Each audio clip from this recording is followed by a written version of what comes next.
Hello and welcome to the next session of the jconf.dev conference, DevOps for Java developers, or maybe against them. I would like to start with a poll, but since we are not on a physical conference, I cannot really do that. How many of you are developers? I assume all of you. How many of you think they know what DevOps is? That's a more difficult question. Some of you know, some of you don't, some of you think they know. We're going to talk about that a little bit as well. But if you don't know or if you're not sure, don't be ashamed because frankly, rare people really do. You can see how people get jobs in DevOps before they actually know what DevOps is. My name is Baruch Sadogursky and I'm the Chief Sticker Officer of JFrog. If it was a physical conference, I would be there with you, giving you tons of fun stickers.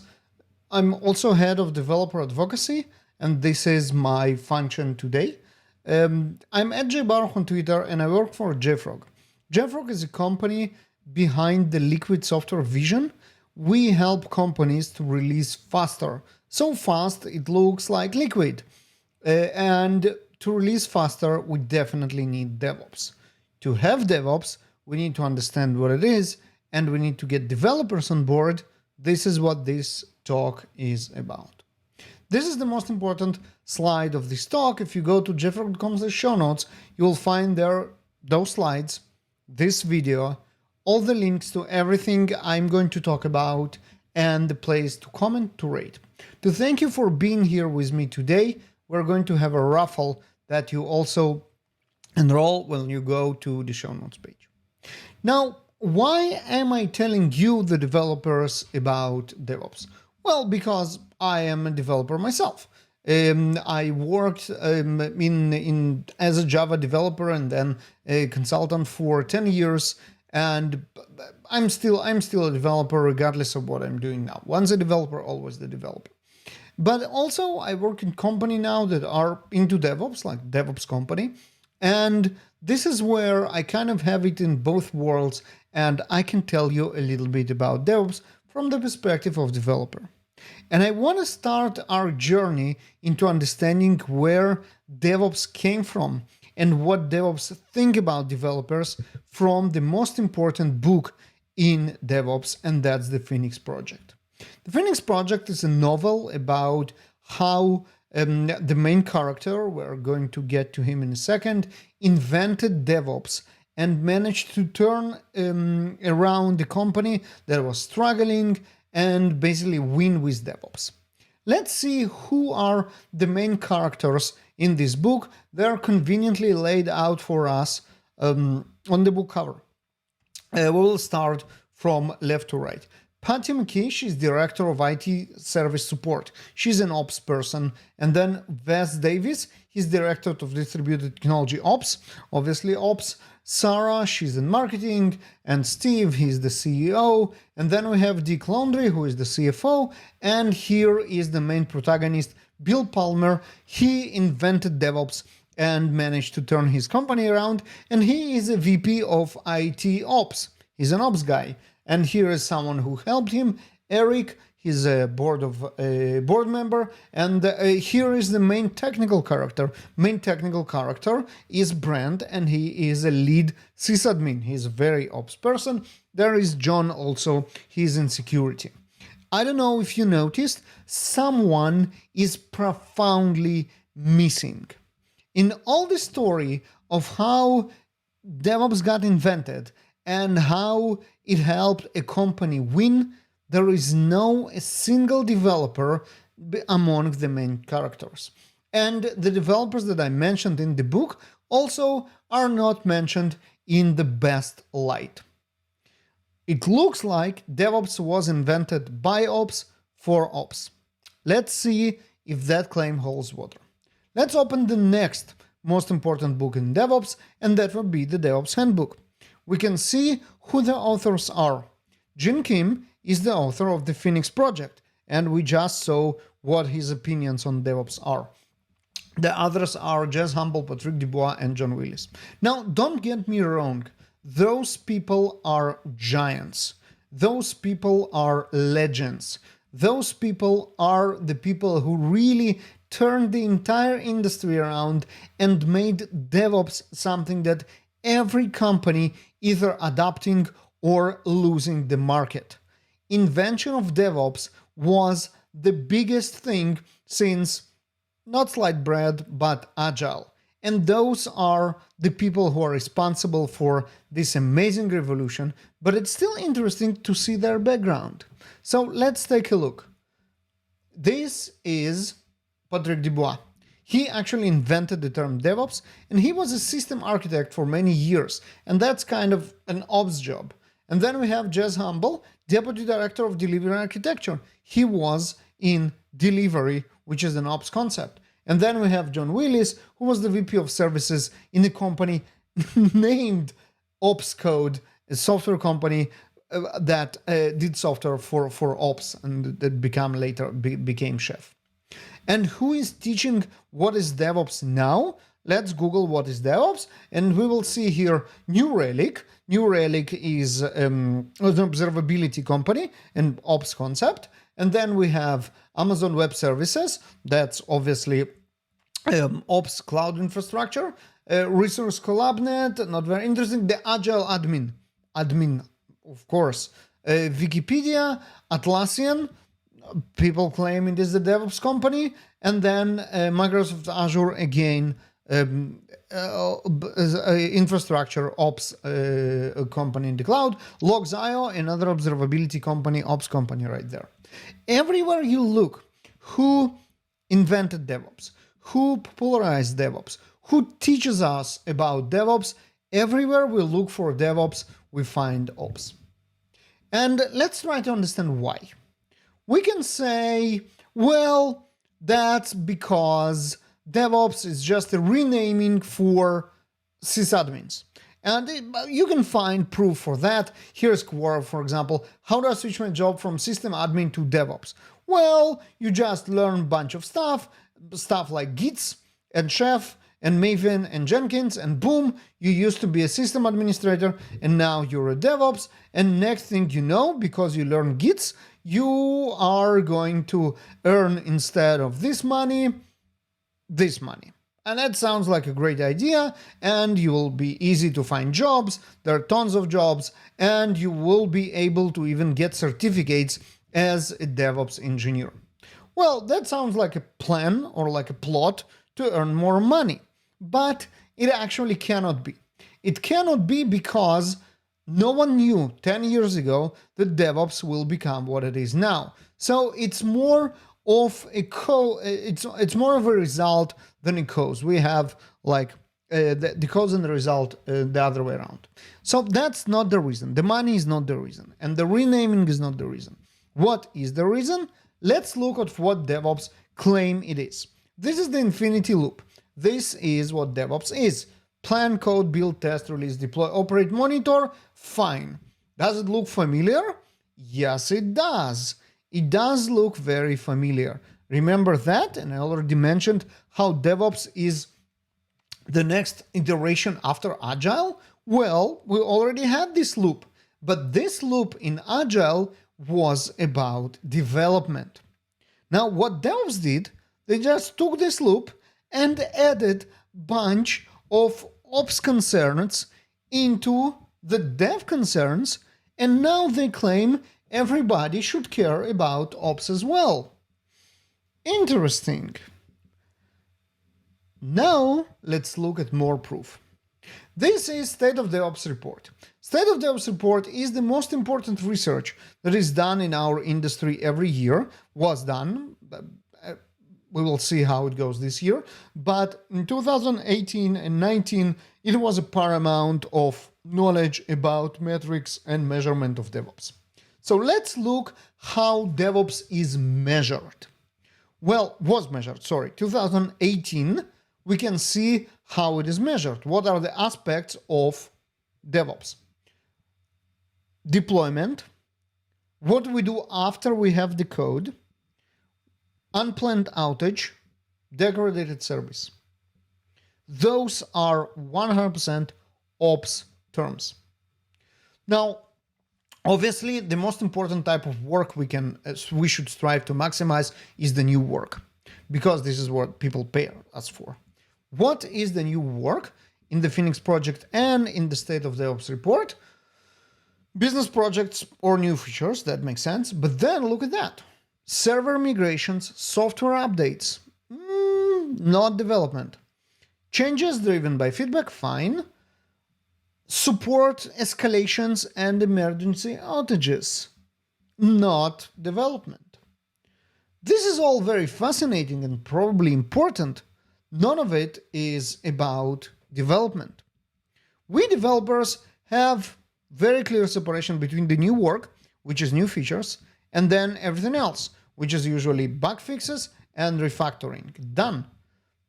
The DORA report, the Phoenix project, the founders of DevOps, all of them try to make us, the developers, care about completely ops things, completely ops matters, stuff that do not matter to us, matter to them, but they try to pin it on us and make us care about that as well, right? I hope I have convinced you that ops is a plot, DevOps is a plot of operations people to make us care about them. Well, maybe. If we say it's not our job to care about ops, let's see what is our job. I know there is a lot of discussion lately if the manifesto for software craftsmanship is a good thing or a bad thing. There are discussions if whoever wrote it is actually someone that we should listen to, but it doesn't matter. In the end of the day, I think all of us can agree that the four concepts of the software craftsmanship manifesto are true for us as software developers. We want well-crafted software, we want to steadily adding value, we want to be a community of professionals, and we want productive partnerships. I hope those axioms are not up to debate, those are good things. And we can try and come up with a kind of a definition of done for us, the software developers, from those principles. And I would say if we look closely at this manifest, we will come up with something like that. We understand what needs to be done. Our code is reliable, simple, and understandable. Our code is easy to deploy. That's very important. We are not the enemies of the ops people. We want them to have easy life. This is our code is easy to deploy. Non-functional requirements like performance and security are met. We didn't incur any technical depth. We even reduced some depth, obviously, because we want to improve our test pass. And that means that the QA took a look and they're happy and the quality of our software is good. And then a team lead took a look and they're happy as well from the quality and the architecture and the design. And the product owner, who is the proxy of the customer, is happy with the functionality, and that means that the customer or the client is happy as well.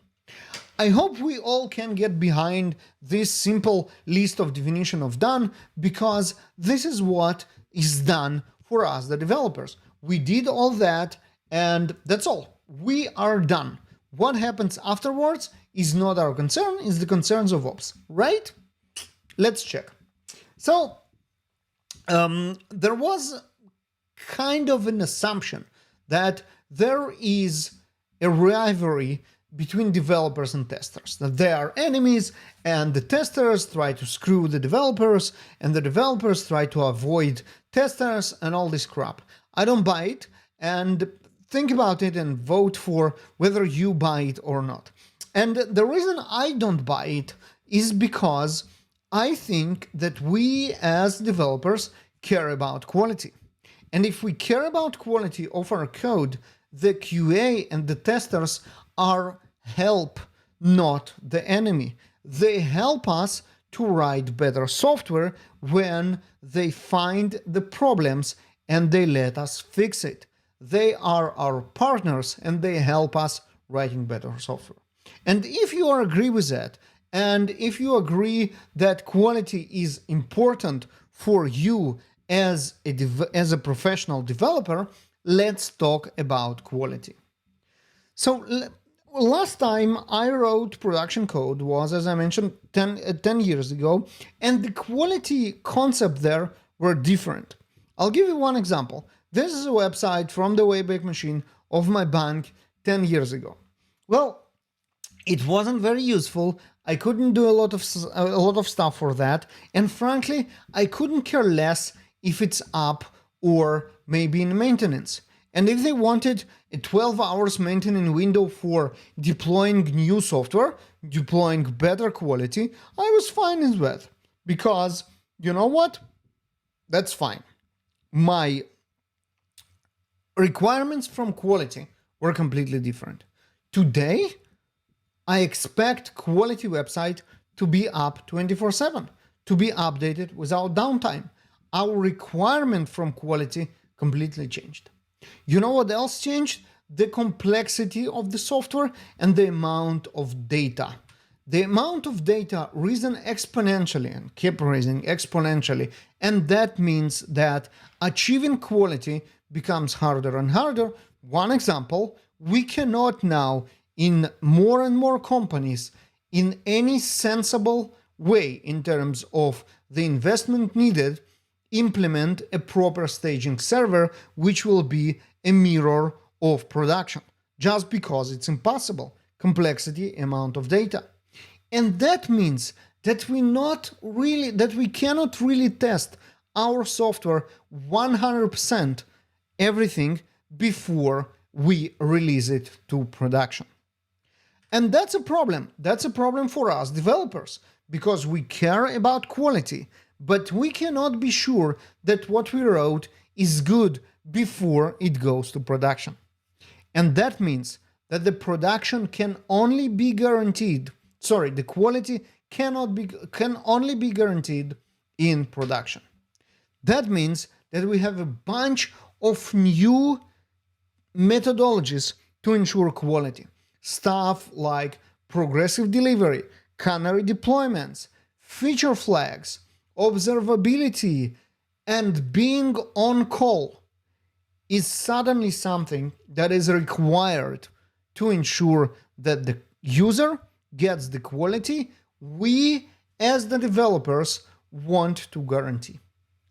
And it means that we, the developers, suddenly care about production environments. And that means that we need to be there on call when our software goes to production, because this is the only place in which we, the developers, can guarantee the quality of the software that we write. And that means that our software needs to be ready to be fixed in production. And that means there are other people that we need to ask for their blessing before we declare our software is done. So not only that, but also an SRE took a look and they are happy. Who are those mysterious SRE? SRE stands for Site Reliability Engineer or Service Reliability Engineer. And according to Google, who came up with this term, SRE implements DevOps. SRE are the people who make sure that our software runs successfully in production, and they have requirements of their own. And those requirements look something like that. We understand how our code is going to be deployed, because if we need to deploy during on-call, we need to know what's going on. The build is reliable, repeatable, and fast, because we might need to build a new version of software while our software is misbehaving in production. You remember blast radius? People are suffering, they have bugs, they cannot work without software. We need to build reliably, repeatably, and fast. Our code is stateless, and that means scalable, because maybe we have a problem with load and we need to scale immediately in real time. Our code needs to be able to do that. Our code starts fast and dies fast, starts fast, that's obvious, but also if we need to take down a misbehaving version, it needs to die fast as well. Our code is observable. We want to understand what's going on in our system and when.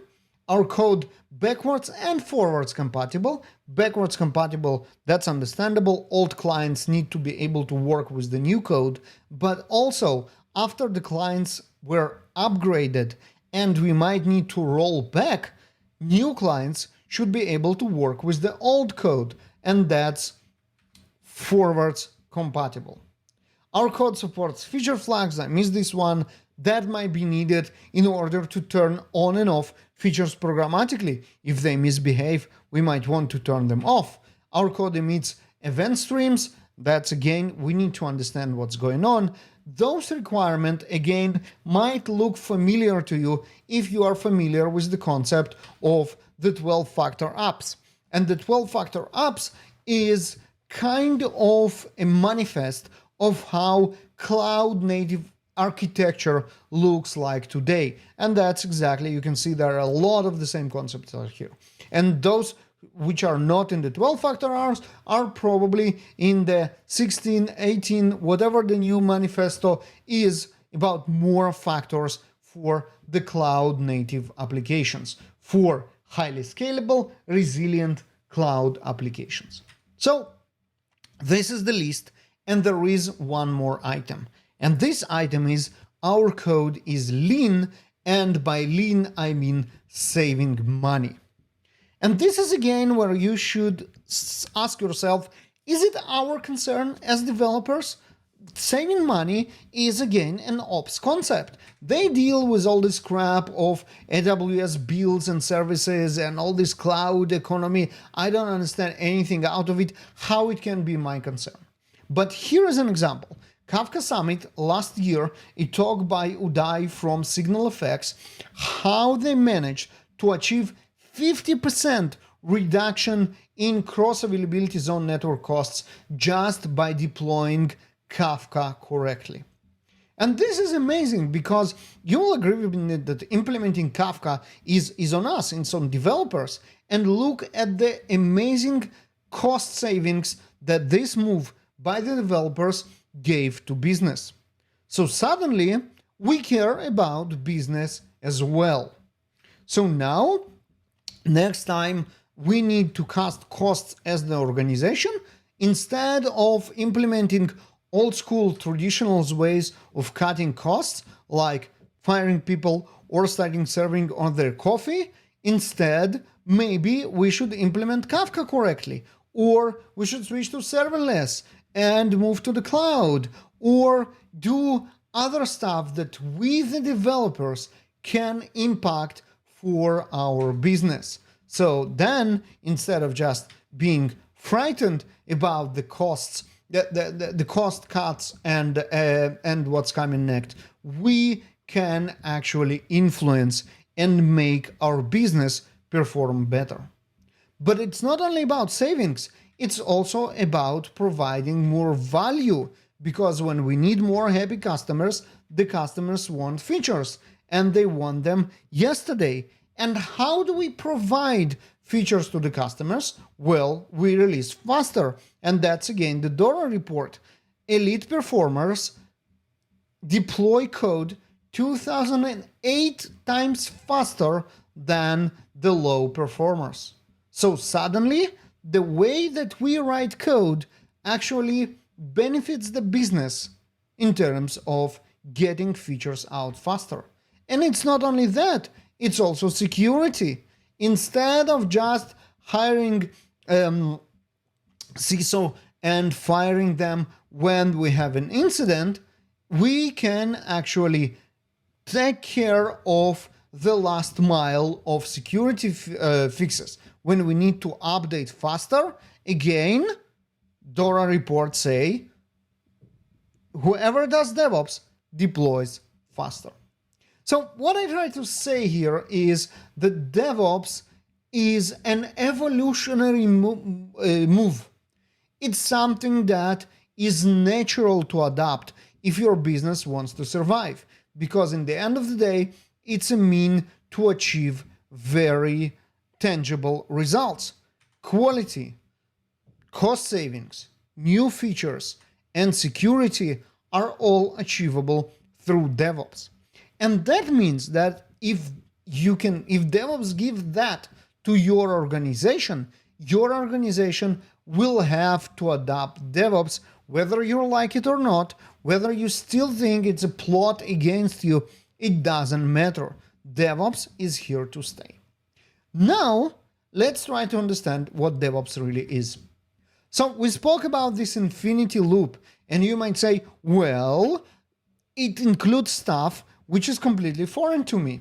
And if you look at another diagram that a lot of time represent DevOps, and that's like the intersection of development, QA, and operations, and security, and product, and everything else, I need to know so much how it's even possible. Well, good news. People that know everything about everything do not exist. And DevOps engineer doesn't mean knowing everything about everything. DevOps is about collaboration, and DevOps engineer made as much sense as collaboration engineer, which is obviously not a thing. This is why DevOps engineers are not a thing as well, and that means that for real DevOps, we need to become T-shaped people. We need still to have our own specialization. We are developers, we're still developers, but we do care about other people's jobs. We know how our code is deployed, remember that? We make it scalable, we make it fast, we make it saving money. That's on us. But it doesn't make us operation engineers or YAML engineers. We are still developers. We just know about more stuff. And while we realize that we need DevOps, the ops people also realize that DevOps is not about ops. And you can see the change. And here is State of DevOps report a year later, 2019, and the change is profound. Suddenly, when you look at the participants, most of the participants are development or engineering, not DevOps and SRE. When we look at the metrics, software development is here front and center. And even if we look at the books, you remember the Phoenix project and how there was no developer in sight on the front page? Here is an alternative reality by the same amazing Gene Kim, and he writes the Unicorn project, which is the same story about how an individual discovers DevOps and thanks to DevOps transforms the entire organization. But this time, this developer is Maxine, this person is Maxine, and she is a developer.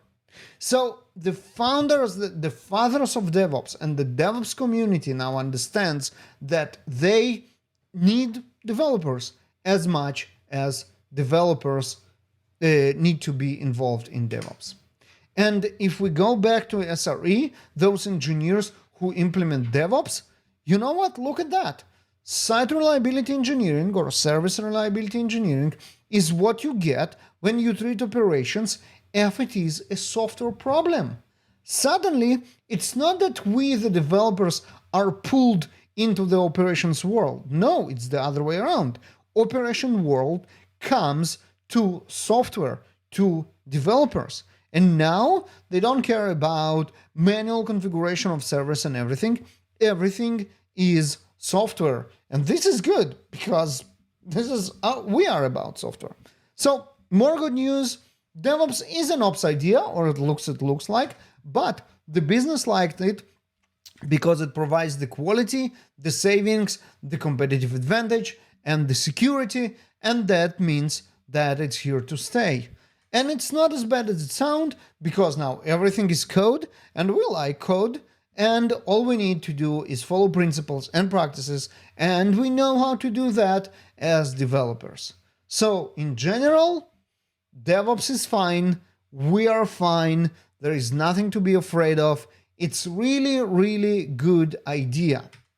And with that, thank you very much. I'm at JBaruch on Twitter. This is jconf.dev that you definitely should follow. DevOps is a good hashtag to mention when you discuss this talk on Twitter, and jfrog.com/show notes is where you go to get the slides, the video, and to participate. All the links that I mentioned, all the books, everything is there, and to participate in the raffle that I prepared for you. Thank you very much.